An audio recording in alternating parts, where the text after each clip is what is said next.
Meeting of the Board of Education in public for the purpose of conducting the school district's business and is not to be considered a public community meeting. This meeting is an in-person meeting at the location listed above, which is 870 Colfax. In addition, a live stream of this meeting is available at the following link. Questions may be submitted beforehand to liz.goodwin@bhas.org or presented in person during the public comment sections as indicated in the agenda.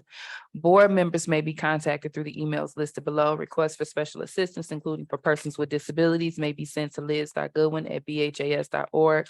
I call this special meeting to order officially at 5:34 p.m. We will begin with the Pledge of Allegiance.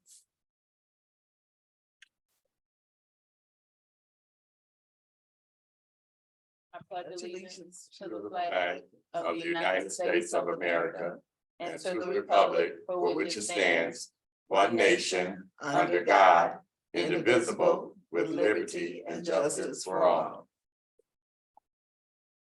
All right, Secretary Triplett, roll call. President Robinson, Present. Vice President Bowen, Present. Secretary Triplett, present. Treasurer Creighton, Trustee Rocket Martin, Present. Trustee Doyle, Present. Trustee Gavin. Present. We have a quorum. All right, next we have approval of the agenda for the 5:30 p.m. meeting. The only thing that we have that's actually listed is the discussion of the Barry Risa candidates, John Bruce, Dave Pagel, and Jackie Van Horn. Is there a motion to approve the agenda? So moved. I second the motion. The motion has been made by Secretary Triplett and supported by Trustee Rocket Martin. Any questions, comments, or concerns? Once we get there. All right, Secretary Triplett? President Robinson, Yes. Vice President Bowen, Yes. Secretary Triplett, yes. Trustee Rocket Martin, Yes. Trustee Doyle. Trustee Doyle. Yes.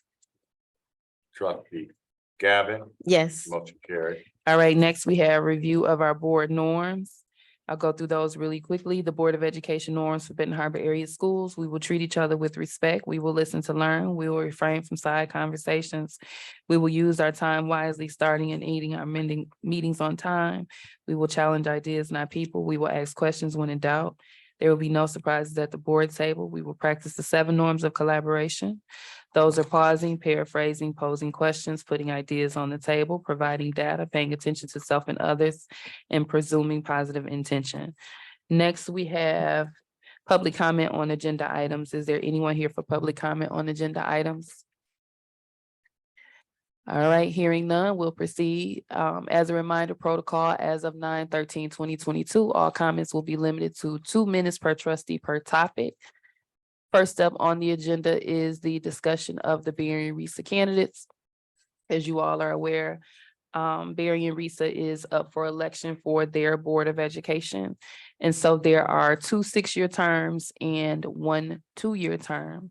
The individuals that are running for the 6-year term is John. You all have his write-up. Dave is running for 2 years, and then Jackie is running for 6 years. And I guess I can kick us off in reading the letter of support, or has everyone had an opportunity to read them? Okay, so I can actually open it up for conversation if everyone's had an opportunity to review. Trustee Bowen.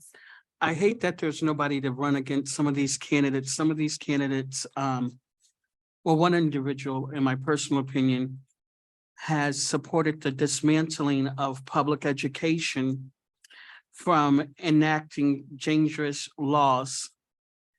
I cannot in good conscience support one of these, and I know he has no one running against it. I would just encourage my colleagues to study and just read the 3rd paragraph, and that tells you a little bit more on the first page. That's it. All right, any other comments? I have a question. You have the floor. So there are 3 candidates running, and so that would mean that if one of them is not seated, it would just be a vacancy. That I guess I'm wondering who would fill it if one or two are not seated. So there are all of the districts that are running. So if there was a shortage of individuals for the seats, for example, if there were 3 terms and only 2 individuals were running, then they would have to appoint, correct? In this particular case, there's 3 candidates and 3 seats, so this wouldn't necessarily result in a situation where they would be without a candidate. That makes sense. Thank you. Any other discussion or comments? So just for clarification purposes. Of the 3, like you said, the 3 all seats, they have, no one has anybody running against them. And I too, when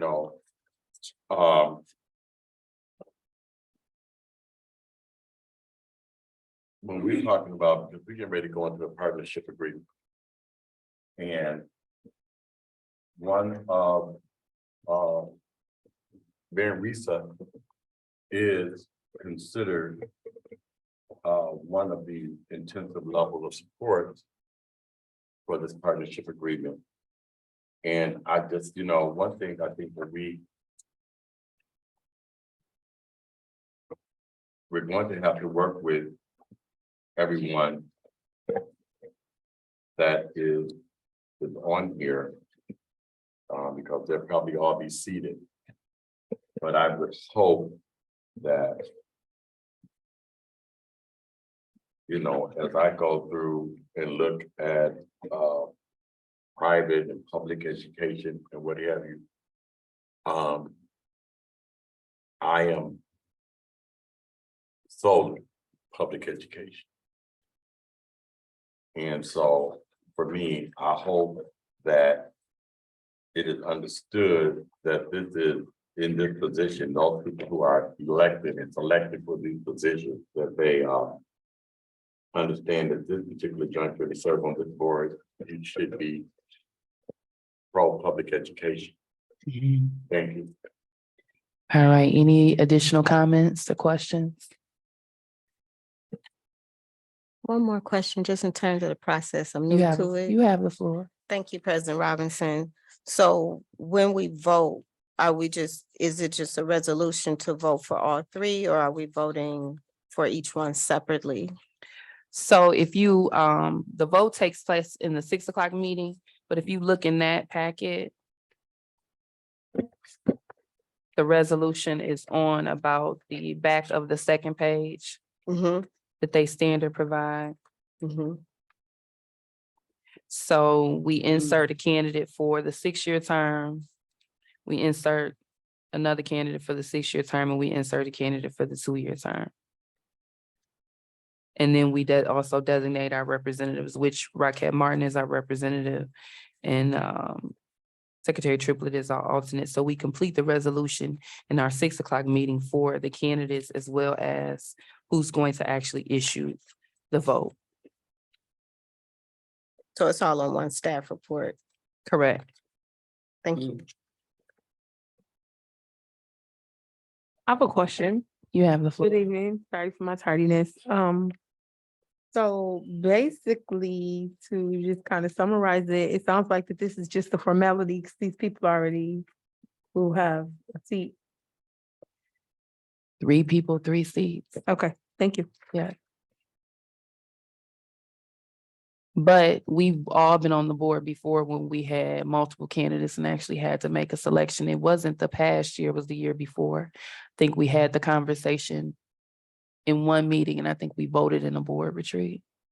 Or it might have been switched, but at that particular time, we had multiple candidates.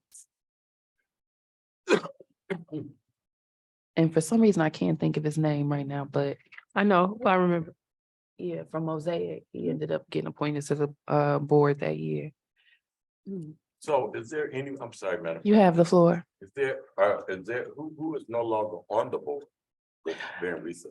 Eric, would you Eric, mind right. stepping to the mic if there's no disagreement from the board? For everyone who may not be aware, this is Mr. Eric Hopstock. He's the superintendent for Van Risa. So Secretary Triplett is wondering, is there a vacancy for the board? If you can kind of elaborate. Welcome. Paul is coming to make sure your mic is ready.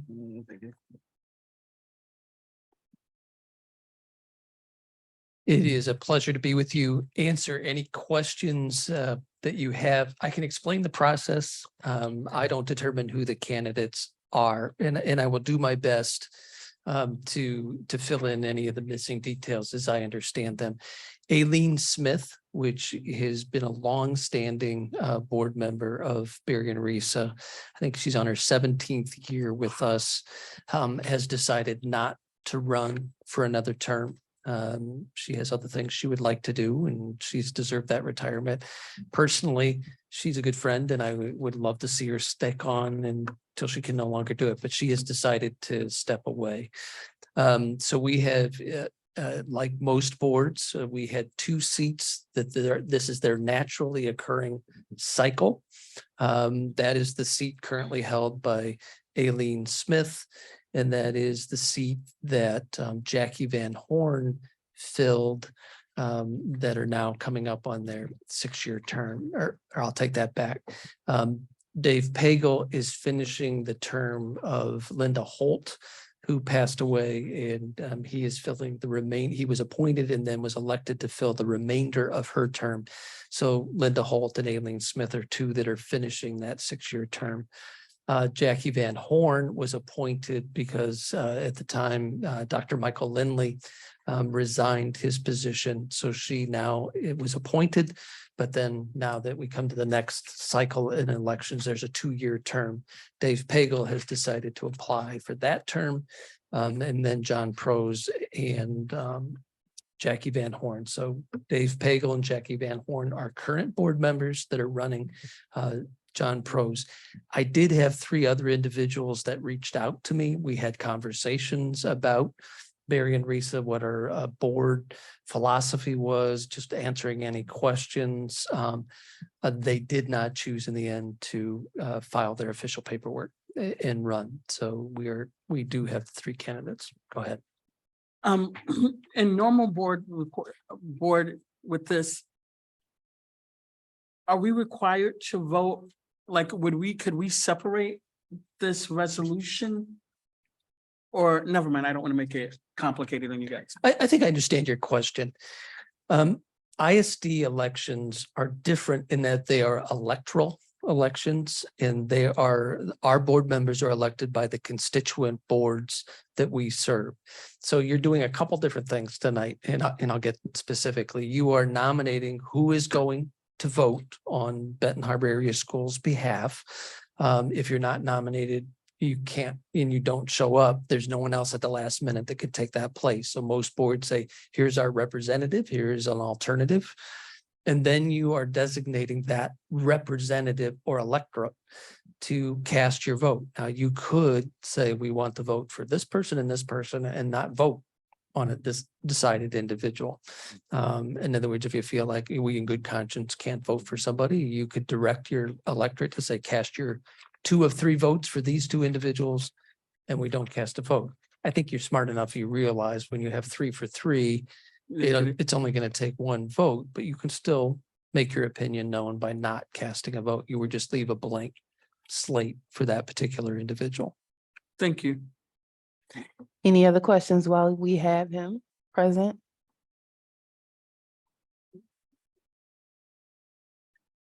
All right, thank you so very much.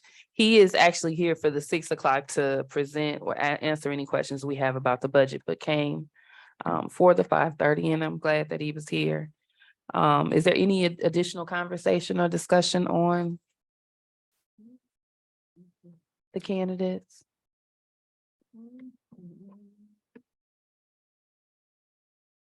All right, hearing none, we'll proceed with the remainder of this agenda.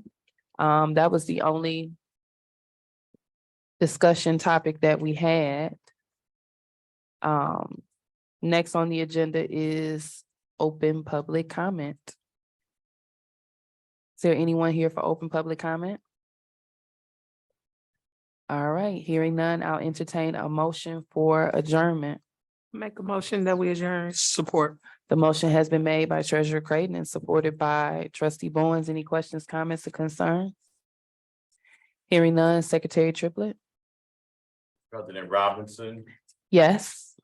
Vice President Bowen, Yes. Secretary Triplett, yes. Treasurer Creighton, Yes. Trustee Rocket Martin, Yes. Trustee Doyle, Yes. Trustee Gavin, Yes. motion carried. All right, this meeting is adjourned at officially 5:49 PM. We'll take a brief recess, which is not technically a recess, but we'll take a quick break before we start our 6 o'clock meeting.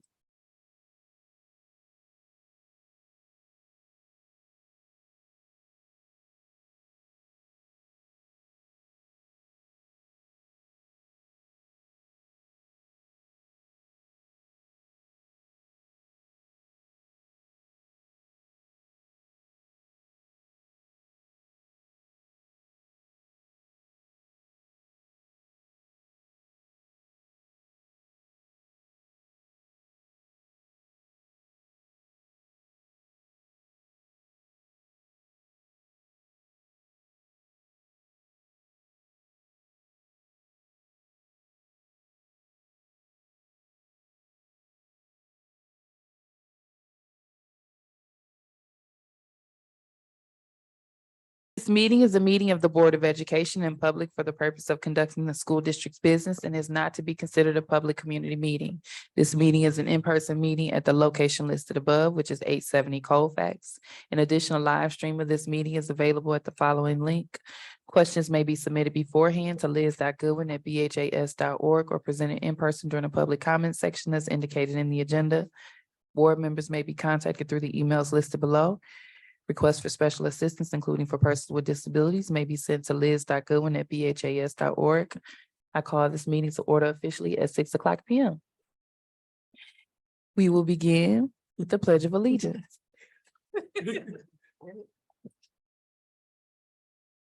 I pledge allegiance to the flag of the United States of America and to the republic for which it stands, one nation, under God, indivisible, with liberty and justice for all.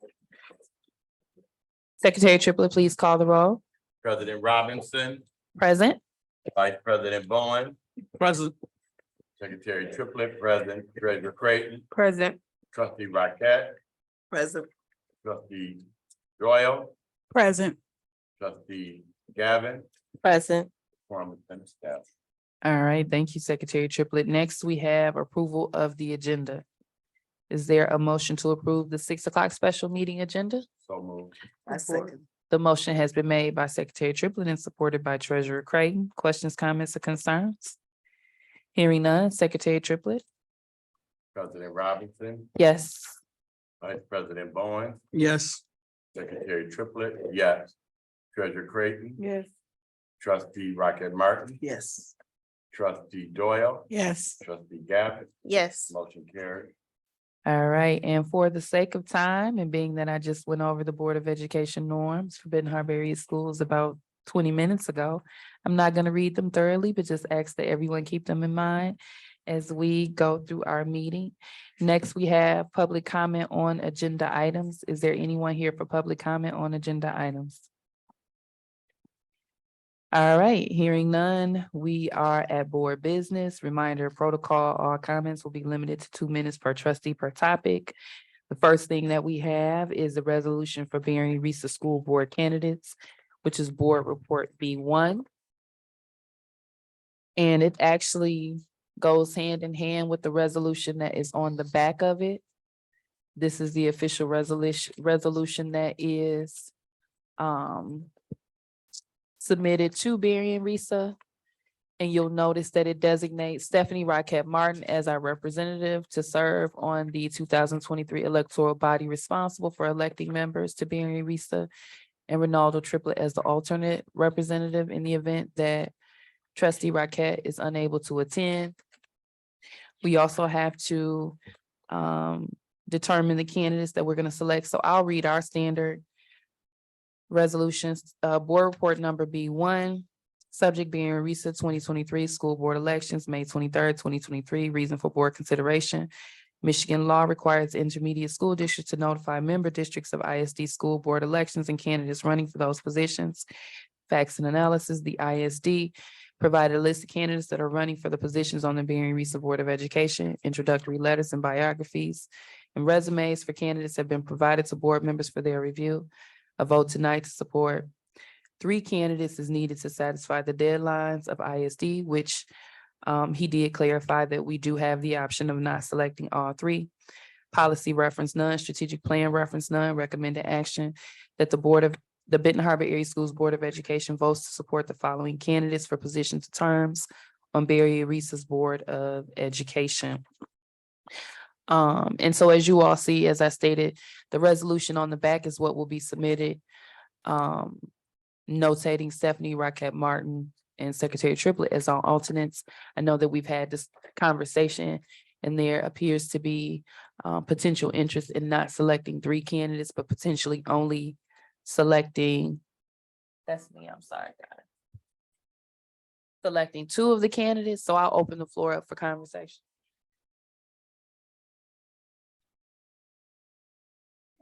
You have the floor. Thank you, Madam President. I think it would be wise for the board to support only 2 candidates. That's Mr. Dave Pagel and Jacqueline Van Horn. For the terms that they are requiring, I'm requesting and running for, and leaving a 6-year term vacant as us. Okay, so what I hear you saying, trustee Bowens, is that you would like to make a motion to, you're in favor of Stephanie Rockett Martin as the representative and Ronaldo Triplett as the alternate. But as it relates to the terms, you are wanting to nominate. The 2 candidates that are running for their term besides Mr. Pearls. Okay. And are you making that an official motion? Yes, Okay, so the motion has been made by trustee Bowens that we appoint trustee Rockett Martin as the representative, Secretary Triplett as the alternate, and then the candidates that we select for the terms, repeat the names. Mr. Dave Pagel and Miss Jacqueline S. Van Horn. Okay, is there a second or support? Or The motion has been made by trustee Bowens and supported by Secretary Triplett. Any additional questions, comments, or concerns?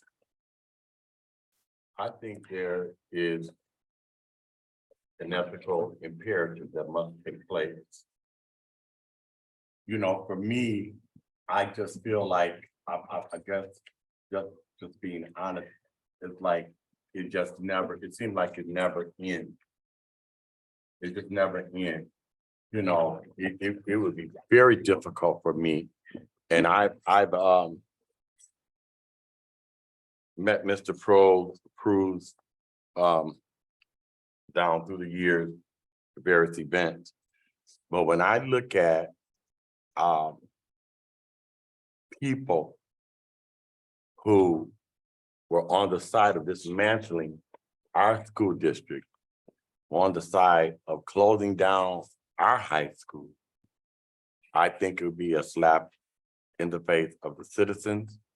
I think it would be a slap in the face of the alumni of this great institution to be in support, hopefully, you know, in this role, because as the recent superintendent stated, you know, all it takes is one vote from one board to, but I think that it is important as we get ready to go into this partnership agreement, that it is understood where we stand as it relates to our investment, as it relates to Benton Harbor. And so this is not something that I've heard. This is something that I witnessed. This is something that hurt me in my soul, to have people representing this area and not fighting for us. So that's the way I feel about it, and I want it to be understood. All right, any additional comments? So that we're clear, I'm gonna go ahead and read through the resolution that'll be submitted to Berrien Reese Now therefore be it resolved, the board designates Stephanie Rockett Martin as its representative to serve on the 2023 electoral body responsible for electing members to the Berrien Regional Education Service Agency Board of Education, and Ronaldo Triplett as the alternate representative in the event the designated representative is unable to attend. The board supports candidate Jackie Van Horn for a position on the Berrien Regional Education Service Agency Board of Education for a term of 6 years. The board supports, we will leave that blank, for a position of Berrien Regional Educational Service Agency Board of Education for a term of 6 years. And the board supports candidate Dave Pagel for a position on the Berrien Regional Educational Service Agency Board of Education for a term of 2 years. The board directs its representative Stephanie Rockett Martin to vote for candidate Jackie Van Horn for a term of 6 years, and candidate Dave Pagel on the first ballot taken June 5th, 2023 for the term of 2 years. So if there's no additional conversation, I'll ask the Secretary Triplett, please call the vote for the approval of board report number B1, which is connected to the resolution of Benton Harbor Area Schools Board of Education for the Berrien Regional Board of Education. President Robinson, Yes. Vice President Bowen, Yes. Secretary Triplett, yes. Treasurer Creighton, Yes. Trustee Rocket Martin, Yes. Trustee Doyle, Yes. Trustee Gavin, Yes. motion carried. All right, thank you. Next order of business, we have the resolution for Berrien Regional General Education Budget. And I'm gonna invite Eric back up to the mic. And he has given us a brief presentation that he's gonna go over, and then you all have an opportunity to ask any questions about the budget. You have the So- floor. So let me do 3 things. I want to set context because ISD reset budgets are a little bit different than a local district. I want to go over numbers. Oh, exciting. And then allow you to ask any questions that you would like to ask. Context. We have about a $64 million budget overall. It is divided into 2 distinct parts that are really governed by and have input from local school districts, whether you realize that or not. The larger, about 75% of our budget, is the special education budget. That is governed by what's called a special education agreement that every school district has signed on to. It governs how we distribute funds. It governs how we have excess fund equity. We are one of the few remaining ISDs. There are about 3 or 4 of us left that actually return money to local districts and don't bill back for services that are provided. We show you a copy of that special education budget. It is not by statute requirement that any of our local districts adopt that budget because of what I just said. It's governed by a special education agreement that is really dictated not solely by us, but by the constituent districts. So we meet, we review, and that's updated from time to time. The second part is the general education budget. And the general education budget does go to all our constituent districts for support. I know that we say approval, but really the technical term is support. You are supporting that budget, or you are opposing and then sending recommendations back to our board before they officially adopt our budget in their June meeting. So just wanted to give you some context. The other piece is because our budgets are constructed in March so that they can go to our board and be approved for distribution, they're made on assumptions that aren't fully understood like they have been in the last couple of weeks. So the budget that you are looking at, you will see both the gen ed budget and the special ed budget are deficit budgets. They have deficits to them because we're making really conservative assumptions. For example, we assume 2% growth in revenue, assuming maybe 4 or 5 would come through. Really, we just received confirmation that the local tax assessment has gone up 8% this past year. So some of the deficit you're going to see in both budgets is eliminated by that higher funding. One of the things I tell people, we are more dependent on local tax dollars than a typical school district. We do not have a lot of pupils, so we get some per pupil funding, but that's really a small part of our budget. It is really the tax base of the community. Another weird thing that happens to ISDs is if the taxable value goes up too high in reference to the rate of inflation, we have what's called Headley rollbacks. So we have levied on the book 2.5 mils for special education. We are currently only collecting 2.196. That is because every time that value goes up higher than the rate of inflation, we have a Headley rollback. And once rolled back, it's stuck. Isn't that nice how that works? You go back, but you never have a provision other than going to the taxpayers. So we are collecting less than we were originally levied for in our inception. This year, good news, inflation, bad news, it's high, so there is no Headley rollback. So that explains some of the deficit, and there won't be a Headley rollback. So some of what you're looking at is that when the budget is constructed is so early compared to a lot of other budgets, and we have to make the best estimate that we can make. So expenditures pretty close, revenue is underestimated. So the good news is that's much better. I do have a handout for you to say, is he just talking?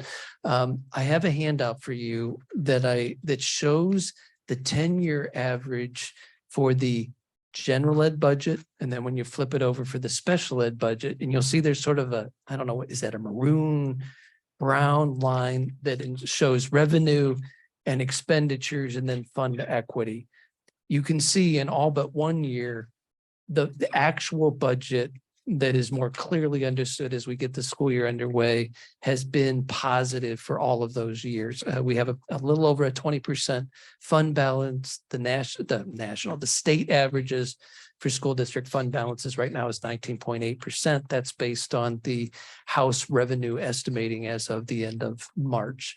So it's right in line with about where districts are at in that 19-20% range. If you flip it over and you look at the special ed, it stays relatively flat because we have this thing called excess equity distribution. Anytime our budget goes above 10%, we are returning that to local districts. So we return on average $4 million a year that's then divided up proportionately by your special ed population throughout the county.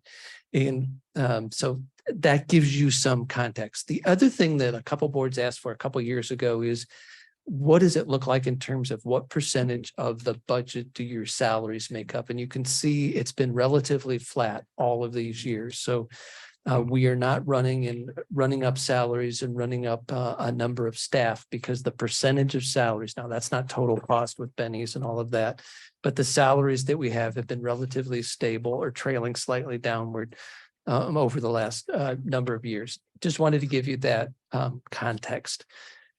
So you know what you're looking at. I'll just go over numbers real quick and then let you ask questions. Oh, you can tell I had a question? Yeah, there's questions Okay. coming. That's fine. You can see the assumptions. The assumptions were about a 2% growth. That is actually going to be a little bit higher. We were assuming about 4% increases in salaries.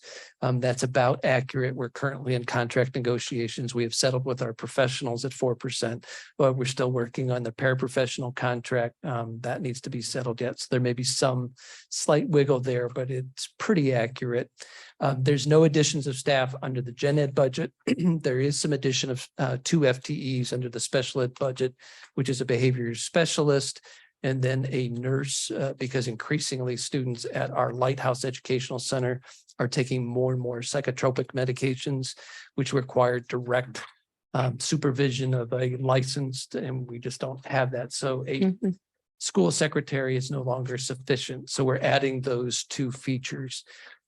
We have moved some FTEs around. In other words, just like you, we have FTEs that have gone unfilled this year. So we've moved some of those around to get additional positions, but it has not been it's not an additional cost. It's just a transfer of FTEs. So that's a very broad overview. If you have specific questions, I'll entertain those.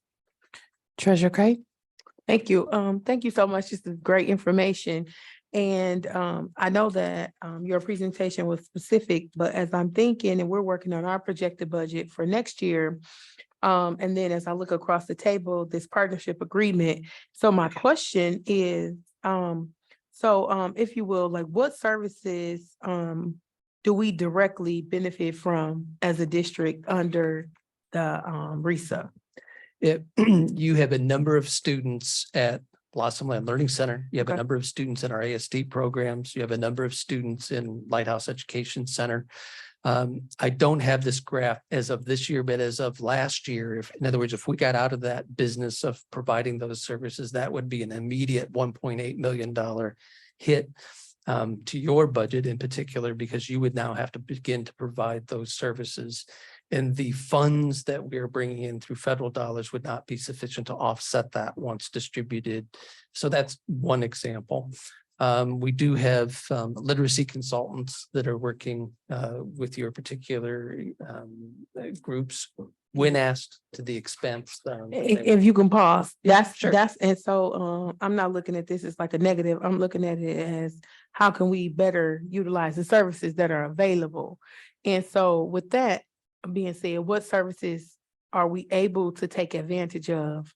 If you can just plug those services, that's kind of what I'm Oh, yeah. thinking, like, what are some things that, like you said, literacy when asked? So what other services are available? So Because there, we're learning so we that. have, I mean, on the gen ed side, we have literacy consultants, we have math consultants, we have whole child consultants that provide. On the special ed side, we assign the school psychology services, social work services.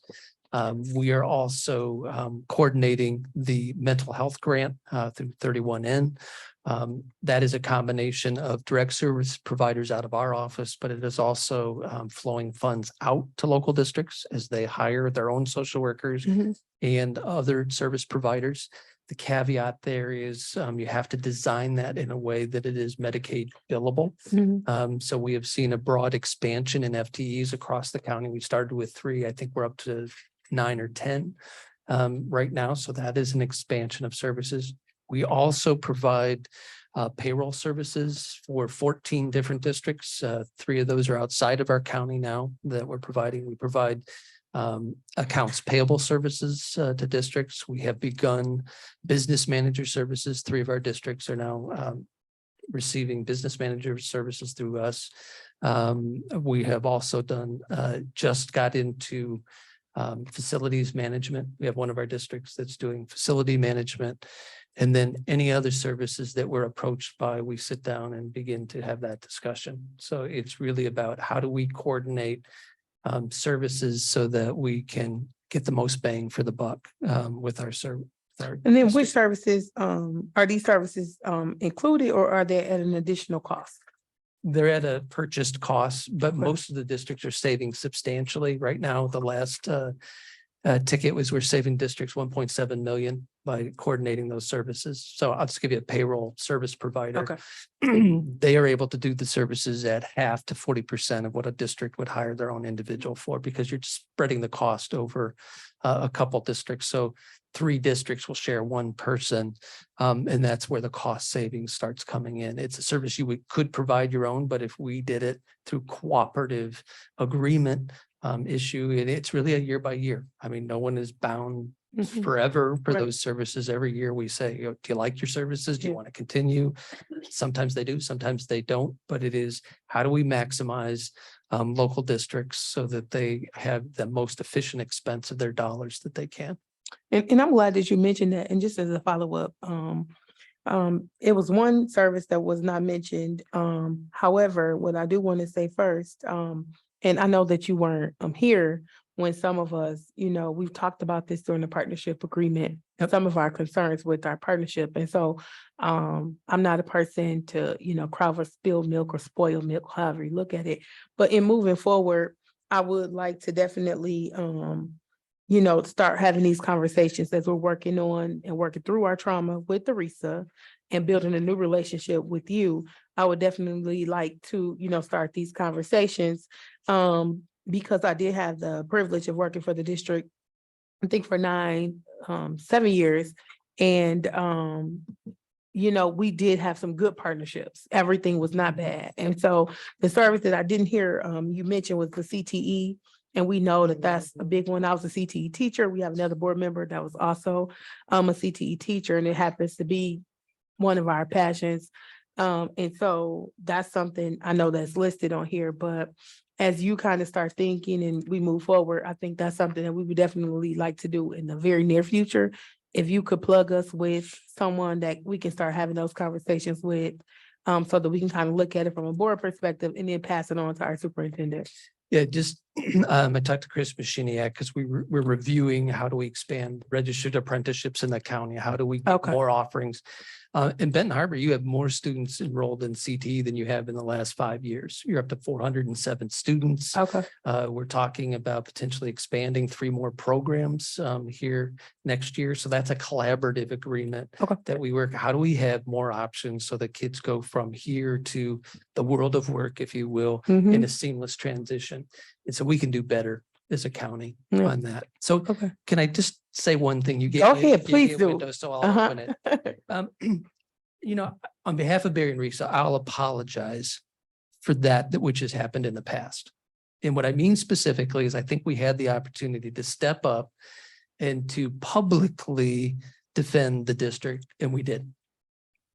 I wasn't in a position to do that, but I'll at least apologize for that. And I appreciate that. and hopefully, as we go through the partnership agreement, I have come as much as I can, not to dictate anything, but to say, what do you need from us? And let us work with your plan. Let us work in how do we fit in where you need us to fit in, respecting what you want to do as a district. It's not me telling you what to do as a district. And I think the dismantling that was a bad idea from day one. I don't know who was advising the people that would make any sense, but that was just a bad idea. And we should have stood up and said, that's a bad idea. Even if we got some egg on our face for saying that, it was just a bad idea. So I'm just here to say, I appreciate I'm that. sorry about that happening. I can't, if you have the time machine, please, we can go back and do something different, but I just want to acknowledge that.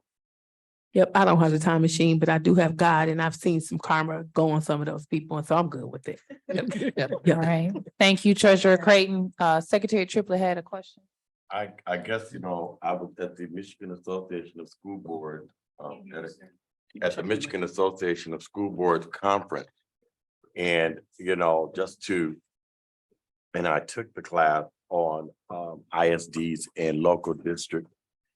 And for me, you know, when I hear Trustee Creighton say the trauma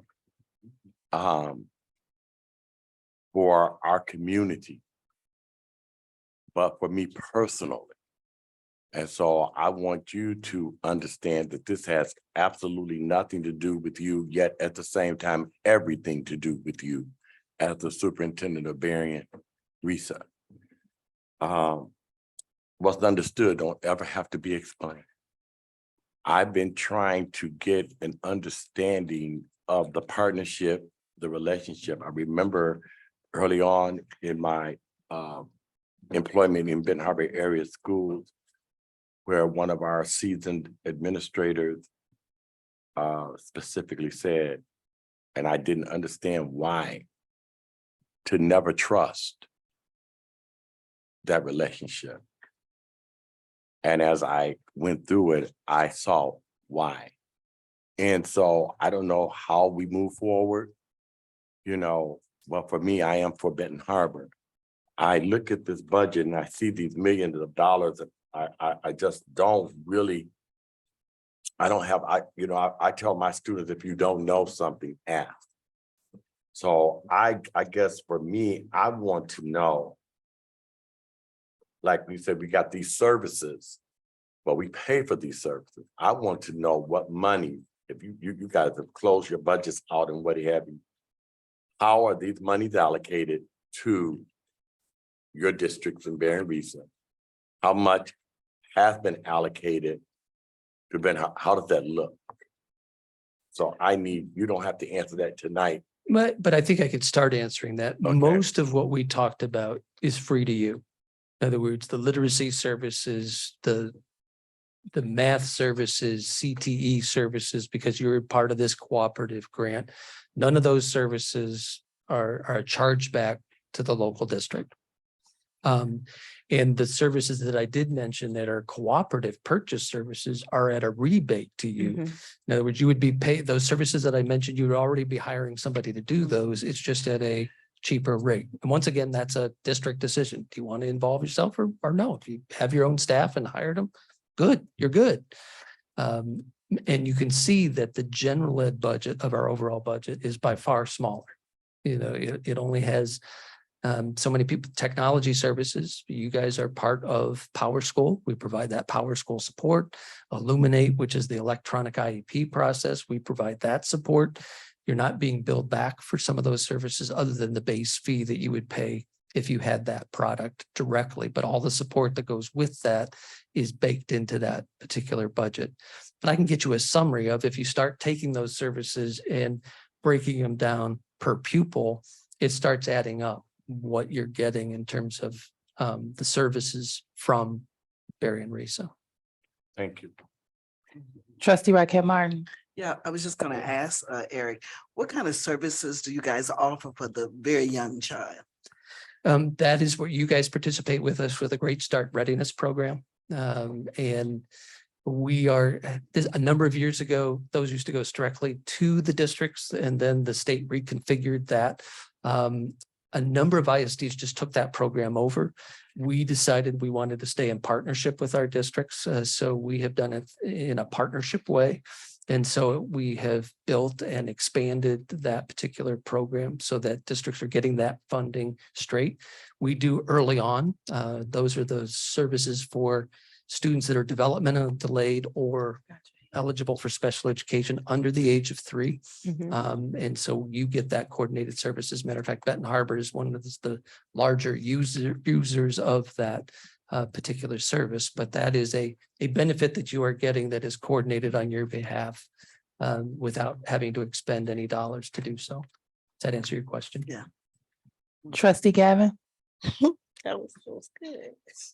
I didn't even raise my hand, but I was about to. I thought I That saw you. was on point. So I have Gavin and then I have Bowens. Okay. I'm getting better at seeing hands from Okay, the good side. deal, good deal. Thank you, President Robinson. Mr. Hopstock, I want to tell you, it's good to hear an apology because that's something that we don't hear very often. And I guess my question is just in regards to the careers and technical education classes, understanding that there was some dismantling and some intentional dismantling of those courses. And we are constantly being told that we can't get our courses back, right? And I'm wondering, and if our students if our school wants to send our students elsewhere to get those courses, we then have to pay extra. Is that correct? Or is that free within the I mean, consortium? the only extra is the transportation. Right, okay. I mean, that, in other words, every district in Berrien County, that is the conundrum is, to involve a student in another program, you have that transportation cost. It does not cost you to participate in that program other than the consortium agreement where there's some trading of FTEs and a couple things like that. Trading of FTEs, In can other you? words, if I'm in a cooperative agreement, District 1 and you're District 2, and you're educating that child half of the time and I'm doing it, that we split the FTE that we're getting from the state. We share those funds so that you can provide that program to my student.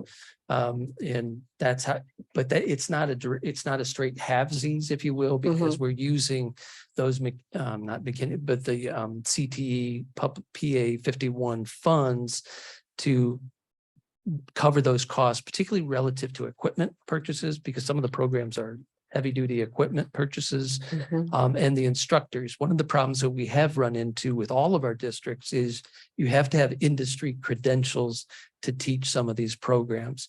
And that has been a hang up in a half a dozen of our programs the last couple of years. We've had somebody that's been a long-standing welding instructor that leaves. Unless you have somebody that's certified in welding, you can't have just any average teacher come in and take over those programs. So we've gotten pinched a little bit there and we're trying to expand some strategies. And so how do we use Bertrand campus in the south and the Hanson Technology Center, which are largely sitting open during the days, to have kids come into those more centralized centers to receive some of those programs.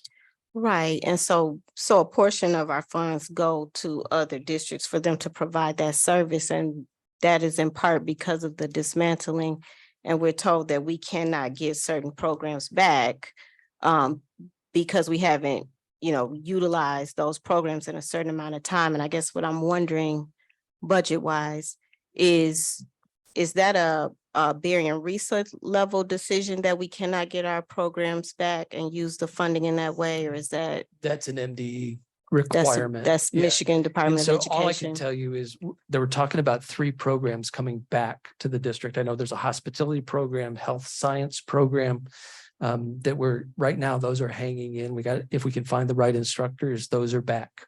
Okay. And then an expansion of, so yes, I understand that there have been some programs lost. But there is also the opportunity to get those programs back as we find instructors and as we find individuals to teach those particular programs in the structure. So there is very much an active discussion. How do we expand programs across the county? And I'll give you, So it is possible. I'm sorry, is just making sure. possible. So it is possible for us to get those programs back. Okay, Correct. thank you for that. And my Correct. other question was about kind of like the disbursement of funds, like special education services. So if I don't know what percentage of the total special education population our students are holding in your, in your bucket of students. That's not a good Right, way to say right. it, but No, I know your enrollment. Yeah. How is that dispersed? Is it a certain percentage goes to Benton Harbor based on the total number of students in special education? Or is it based on property tax, or like, how do you all decide who gets It what is, percentage we of have one of the dollars? most straightforward ways of doing that. And it is really, we have about 3,400 students in special ed in Berrien County. And then if I have $1 million, it is just, if you're 20% of that population, you get a 20% of that $1 million. Got you. Thank you. Trustee Bowens? No. Vice President Bowens, you're good? Yeah. Okay, any other questions? I think we got just about everybody. Thank you so much. All right, so I want to say thank you for coming for this particular meeting, but also coming early for the 5:30 so that you could provide input regarding the candidate process. And I would also like to say thank you for your apology on behalf of Berrien Risa. Often in time, we find ourselves bearing the cross for things that happened when we weren't here, just like we're responsible for the turnaround of Benton Harbor area schools.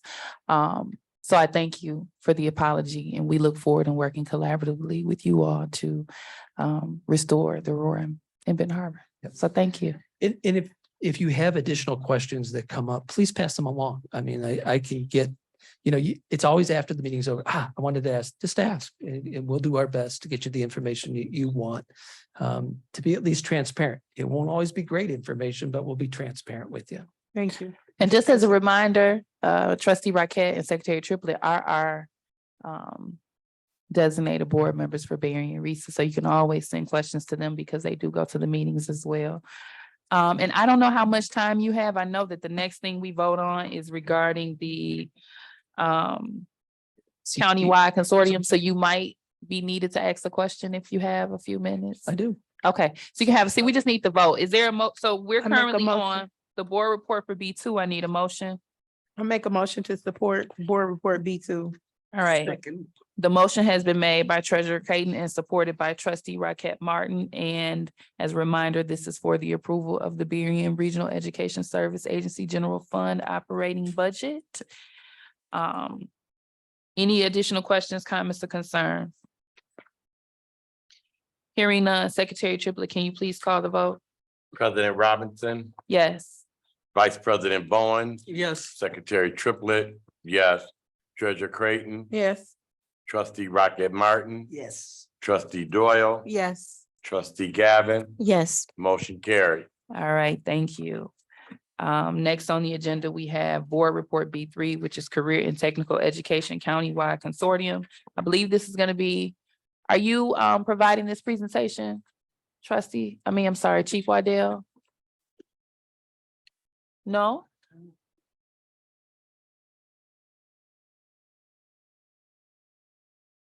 Take it off. Do you know what your deadline is for this?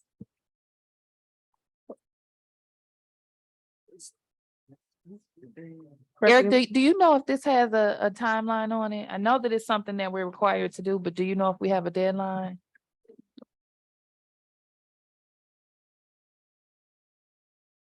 This is, the reason a lot of people don't know about this is a 20-year-old agreement that is sunsetting. And so for most of us, we weren't around when the last time that, or we weren't in these positions the last time this was signed. Berrien County is one of the few counties that does not have a career technical center in the county. We have decided to provide services through this cooperative arrangement of districts working together to offer services for students. So it's been 20 years, and this is an agreement that we are all signing to basically say, yes, we're going to continue to work cooperatively. We're going to continue to expand the services for students. So signing this consortium agreement, that's all you're doing. You're not, there is yearly funding that happens and you'll be a part of that. And you're just agreeing to participate in that fund. There are some lawyers that say this agreement is no longer needed, but we felt that it is better for everybody to say, yeah, we want to continue in this partnership agreement. So that's the context of this particular agreement. Madam President, Yes. I make a motion that we table B3 until we get further advisement from our superintendent. All right, so the motion has been made to table B3. Is there a second or support? Support. All right, Secretary Triplett, can you please call the vote? President Robinson, Yes. Vice President Bowens, Yes. Secretary Triplett, yes. Treasurer Creighton, Yes. Trustee Rocket Martin. Yes. Trustee Doyle. Yes. Trustee Gavin, Yes. motion carried. All right, next on the agenda, we have, thank you so much. I appreciate your support. And you are free to go whenever you'd like to. Thank you, sir. Thank you. We have Chief Forson up next. He's going to provide us with a field trip for athletic staff report SS1. Good evening, board members. The request for this evening is for an overnight field trip for the basketball team. Reason for board approval, the board shall approve field trips and other district sponsored trips which are planned to keep students out of the district overnight or longer. Facts and analysis, the high school basketball team is planning an overnight trip to Grand Valley State University in Grand Rapids. The team will attend a basketball team camp to promote team unity and provide additional competitive opportunities. This trip is scheduled for June 17th and 18th. It is anticipated that 15 players and 4 coaches will attend.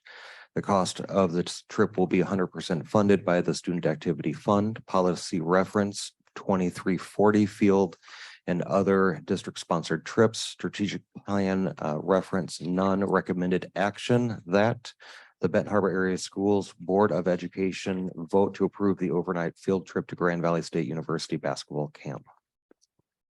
All right, is there a motion to approve staff report SS1? So moved. The motion has been made by Treasurer Creighton. Secretary Triplett, would you like to be the support? Yes. The motion was made by Treasurer Creighton and supported by Secretary Triplett. Any questions, comments, or concerns? I do have a question. You have the floor. My first question is for Mr. Corson. It says that it's no bus needed, Notice that and then it says a van. Are you able to explain that, please? Yeah, so similar to what was discussed at the last athletic field trip, they are providing their own transportation up to Grand Valley. And so they are providing a van in the field trip form. We are making sure that that is explicitly stated so the parents understand how the transportation is going to be done to Grand Valley.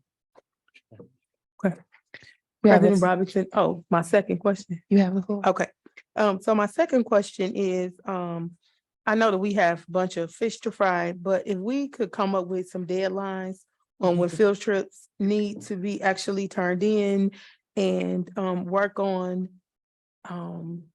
better format for the forms. Yes. I know that we talked about them possibly being word processed. Mhm. If we could do that, I think it'll be great for our records and also liability purposes. You know, we can just tighten up like the field trip process, not necessarily against this particular field trip, but I think just from a liability perspective, We can do that. I think it'll be very helpful moving forward as we plan for our next school year.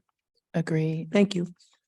Was there a question on Secretary Triplett? Okay, so question, when you say transportation, that the team will be traveling in vans, and who's paying for them?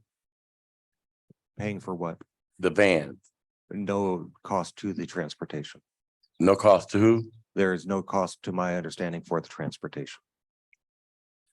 Who's paying for it? I believe the individuals are paying for it. The individuals like the coaches or? Sir, to my knowledge, they have not submitted anything for fuel or anything like that. So I would assume the answer to that would be yes, but I can look into it further. I guess my next question is, why aren't they paying for it? You know, I just really have some serious concerns as it relates to the way in which our student athletes have been treated and how they are treated. And there's monies every game. Booster Club, the concession stand sells out. And I think that it is time for us to do get some information. Our children are traveling without food budget. As the cheerleading coach of Ben Harbor area schools for 30 years, almost. I traveled, we traveled with vans with our cheerleaders. We had Tiger vans. I was required to have a chauffeur's license, endorsed chauffeur license, before we could even get in that van. And so I think there are a lot of areas just on a regular basis, because I guess for me, this is a low quote unquote, since people want to put labels on who we are and why we get some of the money that we get with disadvantage, low this, low that, and our kids are paying for everything. So I would like some more clarification on what it is, who it is. When I looked out of my building where I work right now and saw a junior high track team on a chartered bus to go 30 miles up the road, and our kids are traveling in school buses, our varsity cheerleaders are not being able to travel, I have some serious concern. So for me, I definitely, the camps are necessary. Our cheerleaders became amazing cheerleaders because they experienced camps. And so our boys need to go to every camp available. But we need some more information immediately to this board, because at this point, well, what I'm saying is our kids are traveling like it's a church, youth, developed, I don't know. All right, any additional questions?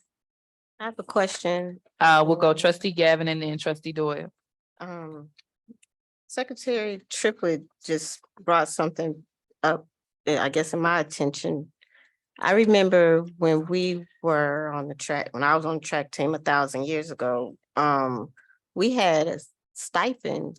Do the students, do the athletes get a stipend when they travel for food, or is that just covered, or how does that work?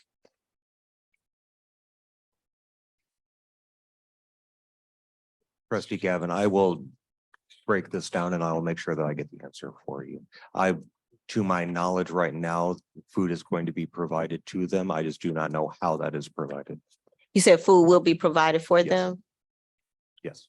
Okay, thank you. Madam President, Trustee Doyle was next. I'm sorry. My question is it just for the boys? This trip currently is just for the boys, yes. Okay. Treasurer Creighton.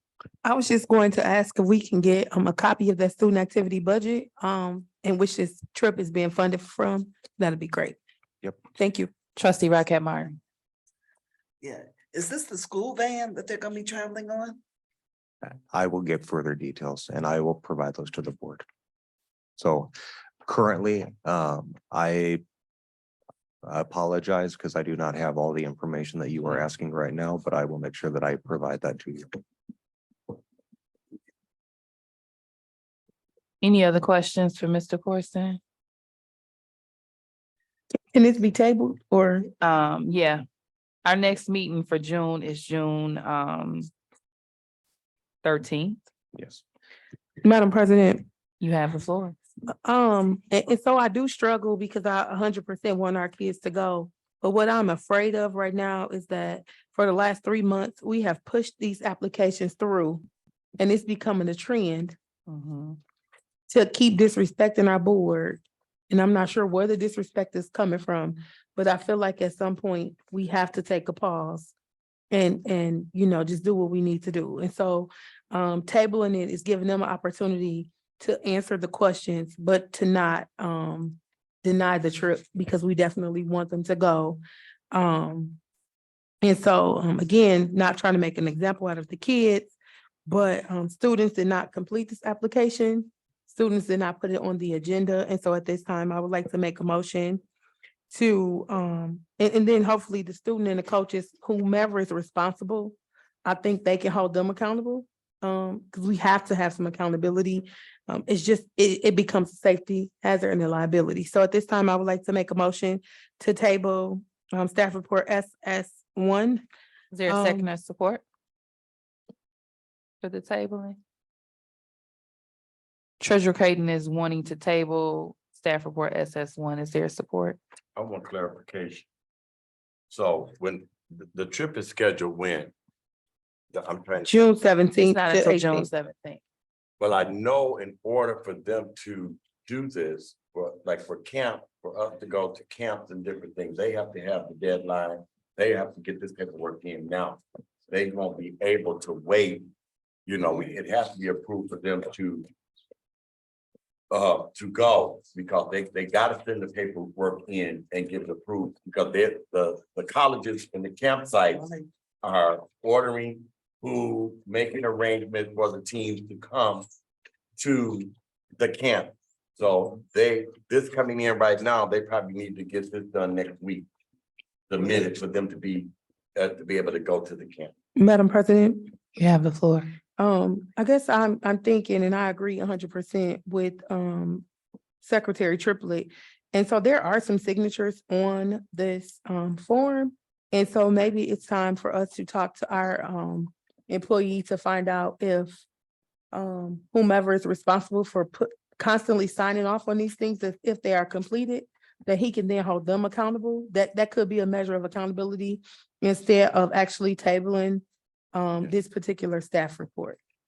Okay, so do you withdraw your motion to So table? at this time, I would like to make a motion to approve staff report SS1. And also request clarification before the students actually go on this trip. Thank you. Is there a second or support? Support. All right, so Mr. Corson, can you make sure that we get the full details in the June? I'm sure you'll have them before then, but you can just do a brief presentation, a brief update to the board in June, Will do. our June board meeting. Okay. Did you have another comment? I'm sorry. Yeah, I just was confused. Why isn't the athletic director signing off on this, or? You see everybody's name but his. On the current form, there is not a spot for it, so that might be a consideration for if we update these forms. Right now, it is down to the building level administrator. But he is an administrator, right? He is technically, but it would still be the students from that building would be for the high school. But this is not the principal, though. That's, Correct. Mr. Morant should have put assistant principal in that. okay. Thank you. Okay. You have the floor. Yeah.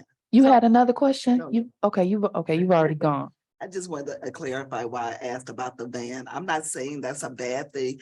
In fact, the van may be better than a school bus. It may be exactly what they need. It's not enough folks for a charter bus, but it is nice to be able to travel that way. I just wanted to make sure the insurance stuff was covered and everything.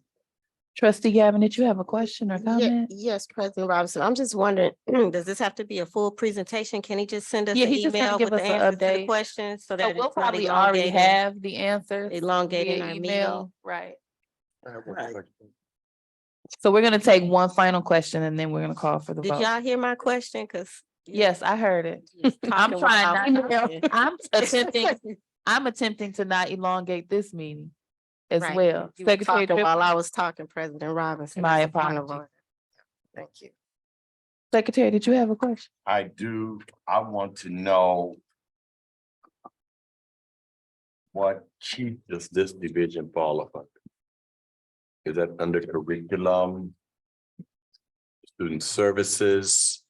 This particular field trip? No, I'm just saying, what does this fall up? This is under Ben Harbor High School. So does this fall up under Athletic Chief Director. Waddell or Chief Corson? This is Ben Harbor Athletics. I would think it would be Waddell. Corson. Corson. It'll be Chief Athletics Corson. is Corson. All right, thank you, sir.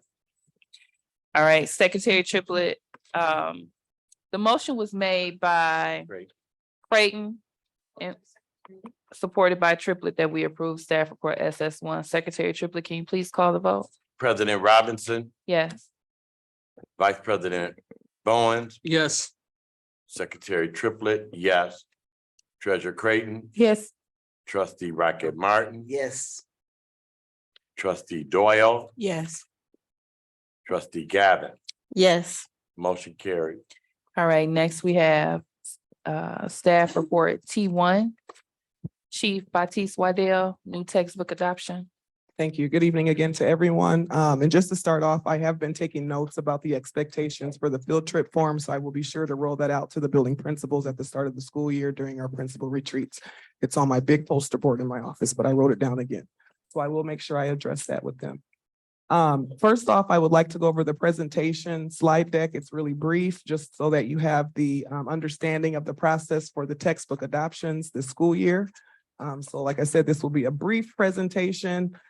First thing, just wanted to share with you, looking at the agenda slide, just wanted to share with you the committee, the demographics of the committee, the adoption process that we took to make our selections, and then what our final selections are. So moving on to the third slide, who's who on the committee.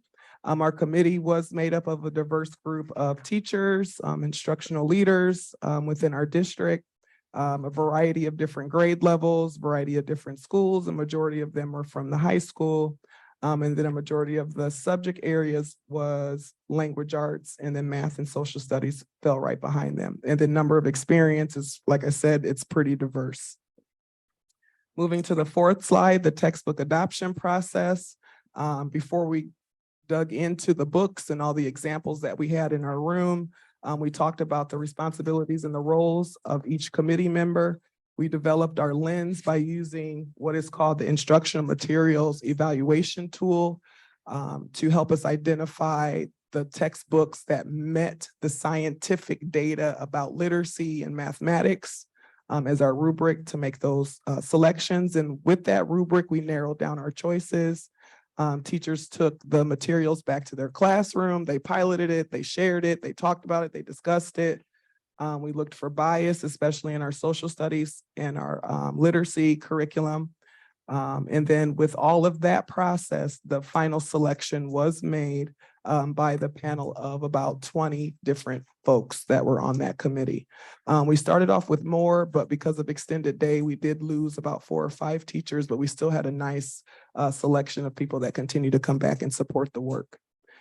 So their choice, and then we finalized the rubric with the board adopted text adoption rubric, because there is one. So I made sure that the final selection was done on that, and I have that data in a Google form. And so the data showed that the final selection, we had 6 teachers interested in the McGraw-Hill Social Studies, 4 McGraw-Hill Science, SAVAS Social Studies, and then SAVAS Science. And then in addition to looking at social studies and science curriculum, we did adopt that new hip hop literature course. So we also took a look at the literature that we're going to use for that hip hop lit course. And so our final selections for our adoption committee, or that the committee came up with, for English hip hop literature course, we will be using the chapter book or Reader Can't Stop, Won't Stop by Jeff Chang and Davy D. Cook, the RAP Challenge by Jakari H. Taylor, and Where Are We Going by Timothy D. Jones. Those last two books in that selection are poetry books that will be used in the hip hop lit course. And then the first one is like I said, a reading, like a regular chapter book. And then for our K-12 science curriculum, Savas was picked K-12. So K-12 will be using Savas even through high school for biology, chemistry, environmental science, and forensic science. And then for our social studies, it was a mix. We had Savas for social studies K to 2nd grade and 4th through 5th grade. And then Savas also has the Michigan history. We have not been teaching the standards effectively at the 3rd grade level. 3rd grade is centered around Michigan history, and there really was not a curriculum that we were using. So we adopted this one for that 3rd grade curriculum. And then our social studies will be McGraw-Hill for 6th through 8th grade. And then our high school will also use the McGraw-Hill series for those different subject areas. And so real quickly for questions, I'll read the staff report, I think. Okay, so subject is adoption of textbooks. Today's date is the 23rd of May. Submitting for board consideration. The Board of Education shall approve all textbooks used as part of the educational program of this district. Facts and analysis. Textbook for purposes of this policy shall mean the principal source of instruction material for any given course of study in whatever form the material may be presented that is available or distributed to every student enrolled in the course.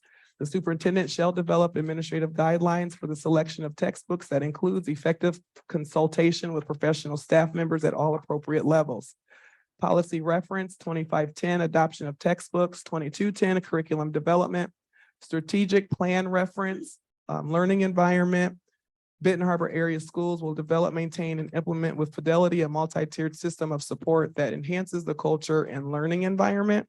And then recommended action that the Benton Harbor Area Schools Board of Education votes to approve adoption of the textbooks recommended by the Textbook Adoption Committee. The proposed group of textbooks includes K-12 recommendations for science and social studies, as well as the English class for hip hop literature course curriculum. Is there a motion to approve staff report T1? So moved. Is there a second or support? Support. The motion has been made by Treasurer Creighton and supported by Secretary Triplett. Questions, comments, and concerns? Quick I believe- question. Oh, go ahead. I saw Triplett's hand, and then we'll go to Creighton. Thank you. First, I would like to say that it is great to be having these conversations. And to have us moving with urgency as it relates to a curriculum for Benton Harbor area schools. This is something that I have spoken about for some time, and at one time they were saying, don't say that we don't have a curriculum because the state is going to do this and the state is going to do that. And the last time Benton Harbor area schools truly worked on a curriculum was in 2005. It's great to see some consistency. I will talk more with you, would like to talk more with you in the curriculum committee.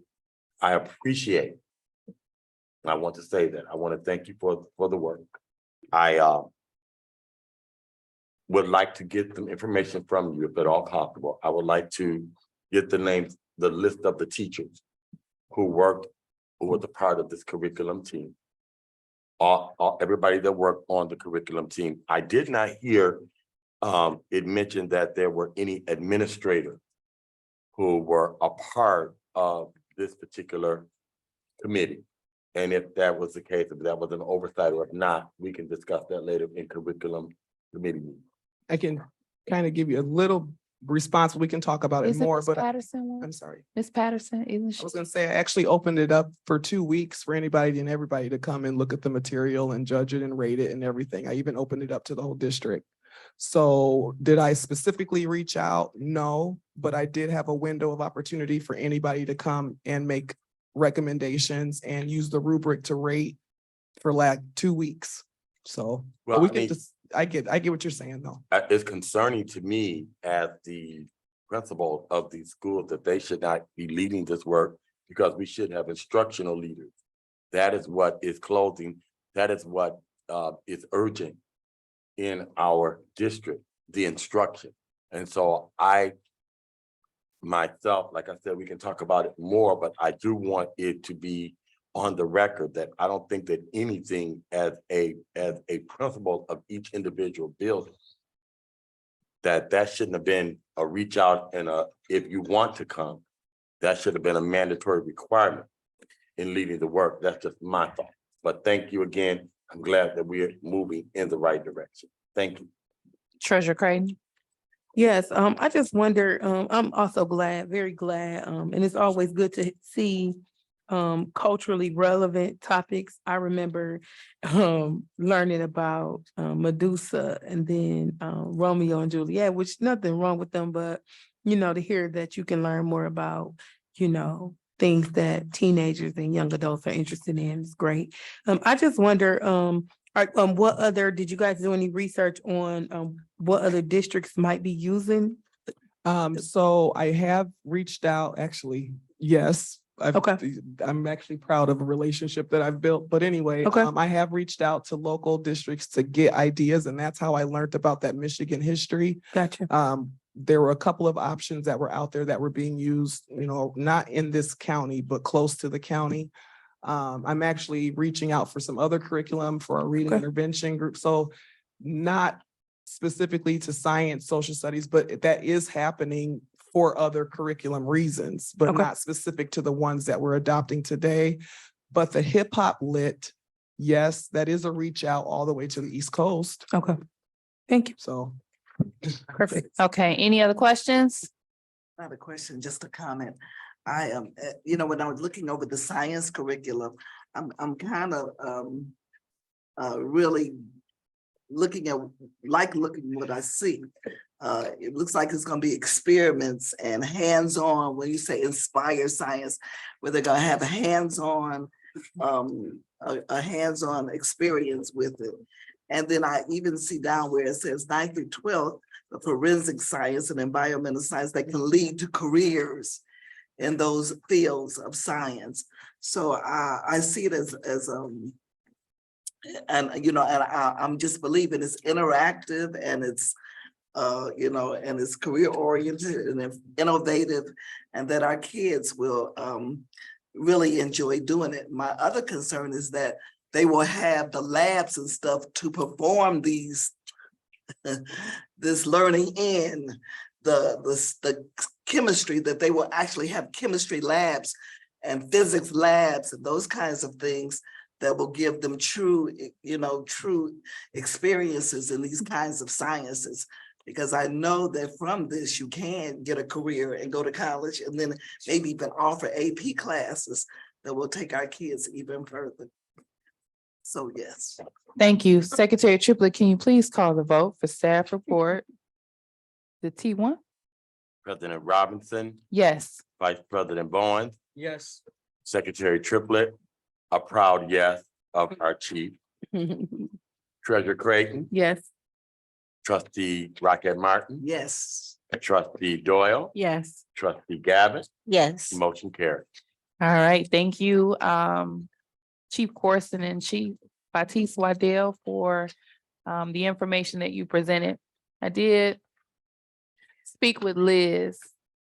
She was just the person on the phone, but I want to make sure that I express it to you all because she did have to hear the expression on her own. But moving forward, when we schedule a special meeting, the only thing on the agenda will be the topics of the special meeting. And I know you guys sometimes have things that you want to get to us because we're all together and it might have a time frame. But if it's not something that can't wait until the upcoming meeting, then we're going to have it wait so we can make sure our special meeting is for the purpose that we designated for. All right. Liz had to hear it and I know it wasn't her, so I just wanted to make sure everybody heard it. Okay. So the next topic is the superintendent survey, and I know Ms. Gavin reached out to me about it. So it's with me. It hasn't gone out yet. I think I'm overthinking it. It's a bit too wordy. a little bit that's kind of throwing me off. So I'm wondering if there is someone at the table that would be willing to support me in pushing the trigger and letting it go. Anybody want to volunteer to help me? I would like to see it. Yeah. Yeah, okay, I'll Maybe send we it can out. do a quick Zoom. Okay, so I will connect with you and Gavin. Okay, sounds good. Thank you. Okay. And that takes it off of mine, because y'all know I would marinate forever on something. Okay, any new business? Anyone for open public comment?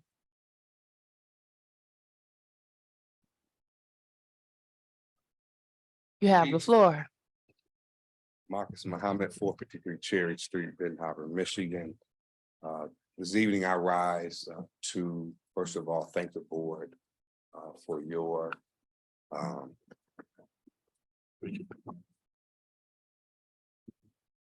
testing, for your leadership in guiding Benton Harbor area schools through a transition year. I have 4 students, 2 at the high school, 1 at the elementary, the other at Fair Plain Middle. So I'm also a vested parent. I'm thrilled.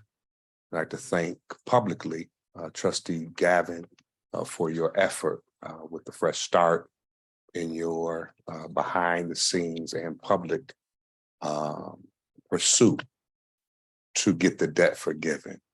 I will say that there's a long way between the ground and the stirrup when mounting a horse.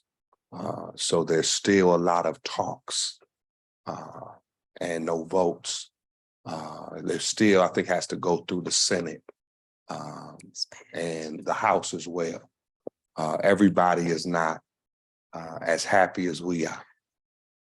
And there's opposition from within and from without.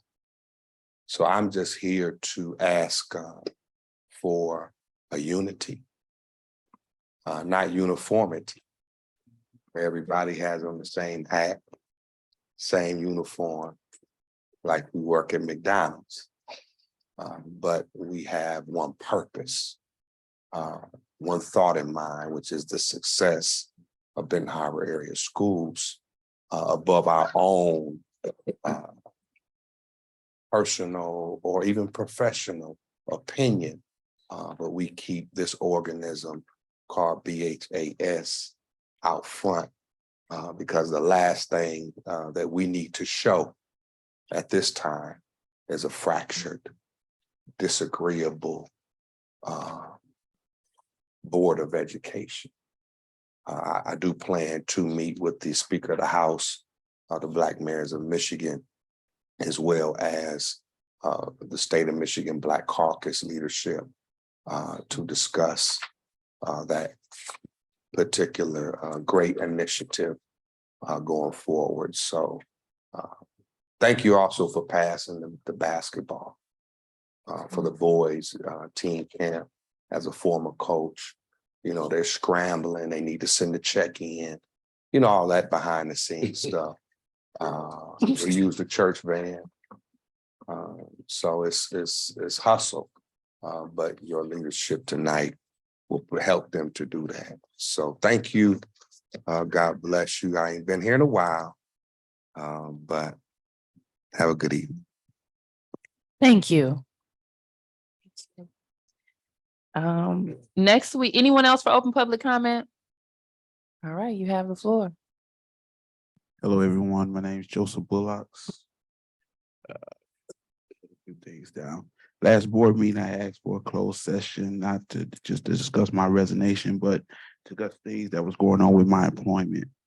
As you read, as by law 0167.2 closed session, my issues fall under A. I have an open investigation. C, I asked if my contract could be fixed, and it was acknowledged that it was wrote wrong. And E and F, I heard the Benton Harbor Area Schools lawyer say himself give him a raise out of his own mouth. So everything falls up under that bylaw that you had read on the last board meeting. Thank you. Anyone else for open public comment? All right, hearing none. Next on the agenda, we have a closed session to discuss legal opinion under section 8H of the Opens Meetings Act. I don't know if you all have noticed that Mr. Gardner has been sitting very patiently and quietly in the back corner.